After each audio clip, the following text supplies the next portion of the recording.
I hear from a lot of people that one of the biggest issues was gender ideology in this past election. They call it a sleeper issue, the Wall Street Journal. Trump had this ad, or I shouldn't say Trump, but the Trump supporters and conservatives had this ad where it said Kamala is for they, them, and Trump is for you. Well, now we have the hard results. Democrat voters abandon party after AOC and Jeffries say anti-trans athlete bill empowers child predators. Longtime Democratic law professor said progressives have created a grievance Olympics and it doesn't work.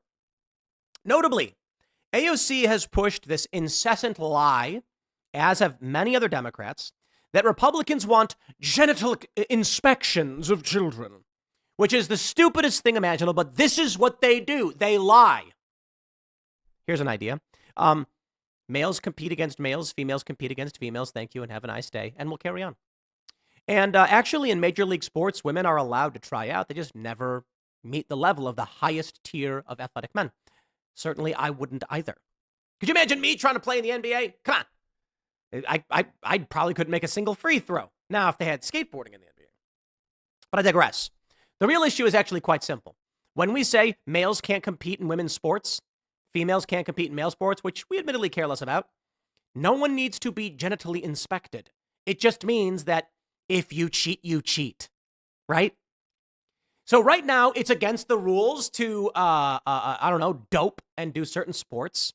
And there's blood doping where they inject themselves with their own hemoglobin and things like this. There are drug tests, right?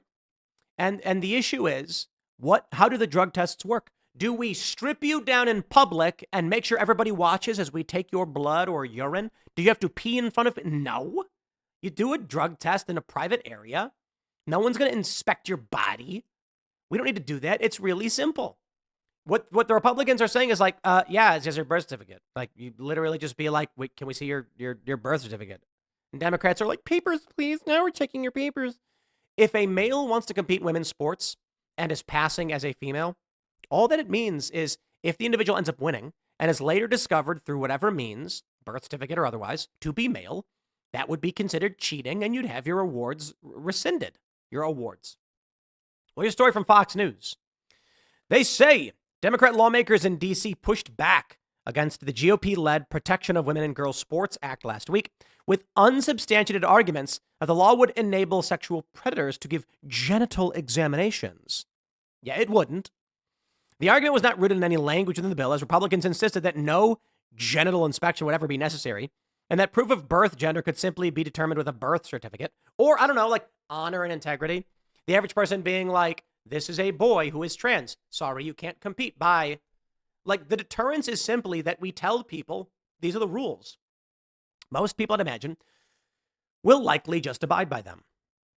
Still, many prominent Democrats, including House Minority Leader Hakeem Jeffries and Rep. Alexandria Ocasio-Cortez, used the sexual predator argument in statements and during testimony on the House of Representatives floor. The tactic has alienated some of the party's loyal voters who have unregistered as Democrats in response. Prominent Rutgers law professor Gary Francione has been a lifelong Democrat dating back to the 70s. In November's general elections, he voted for Kamala Harris and Rep. Chrissy Houlihan of Pennsylvania, who was one of 206 Democrats to vote against the bill last Tuesday. But Francione, who was an advocate for LGBTQ rights, abortion rights, and even a vegan and animal rights abolitionist, said he was so offended by the Democrat representatives who tried to tie the bill to empowering child predators that he unregistered as a Democrat after last Tuesday's hearing.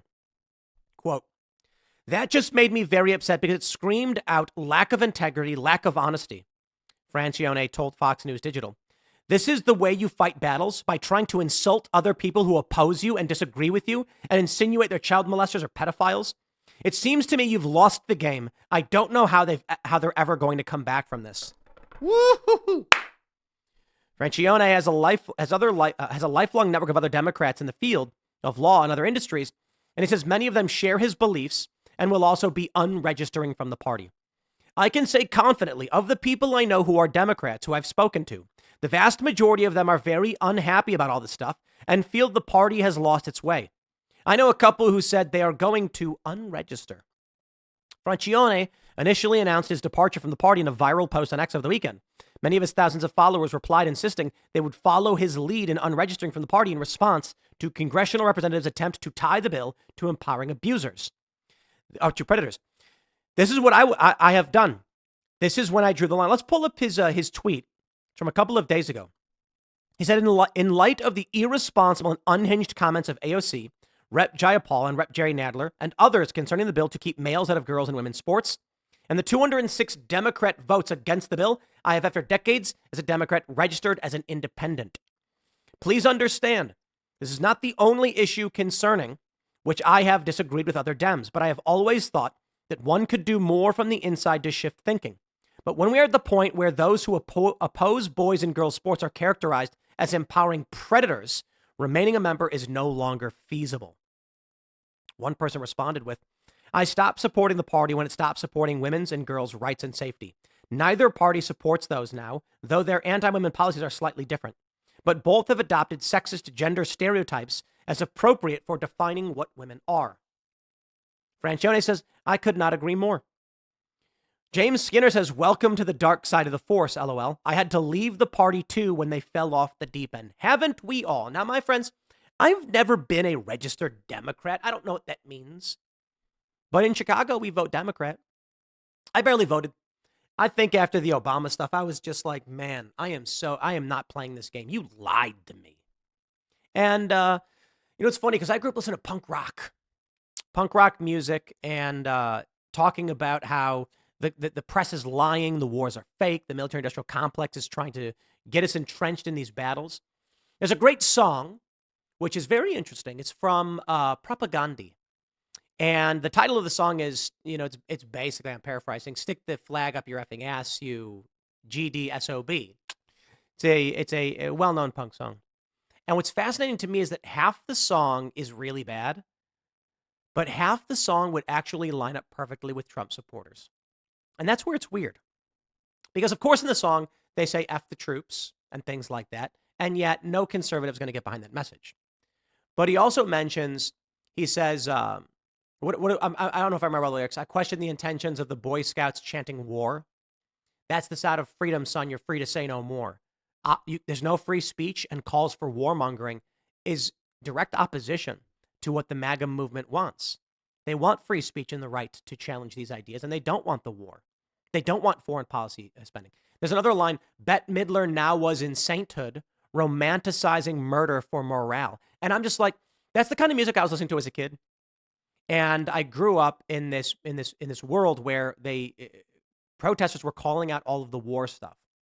And so when Obama was running and he was supposed to counter the Bush war era, and he didn't, we kind of realized it was all a big con. But how amazing to me that while the song is beautifully crafted, I'm a punk rock music fan, some of its messaging, like I said, he says F the troops to hell in the song.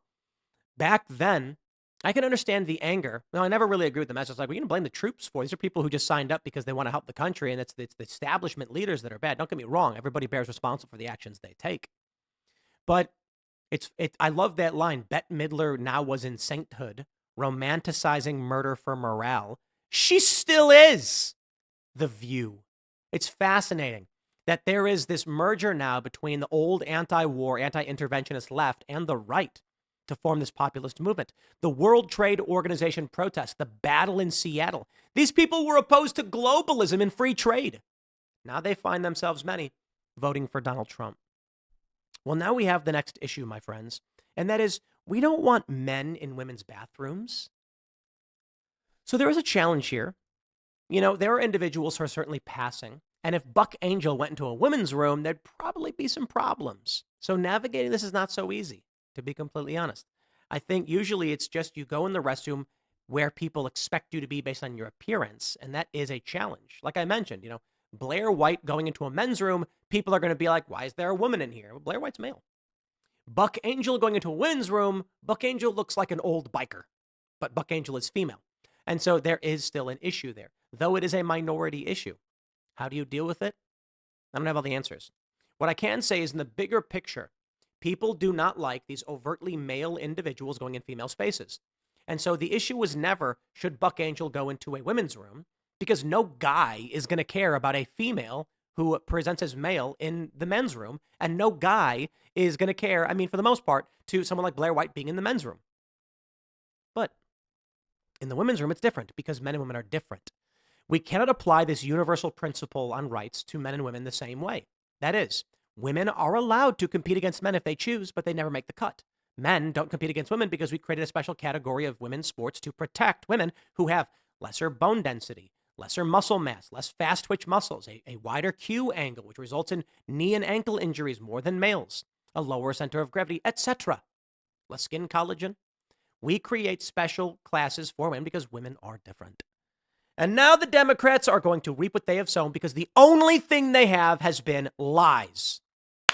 So good luck. I'm going to wrap it up there, my friends. Next segment will be tonight at 8 p.m. YouTube.com/TimcastIRL. Thank you for hanging out, and we will see you all then.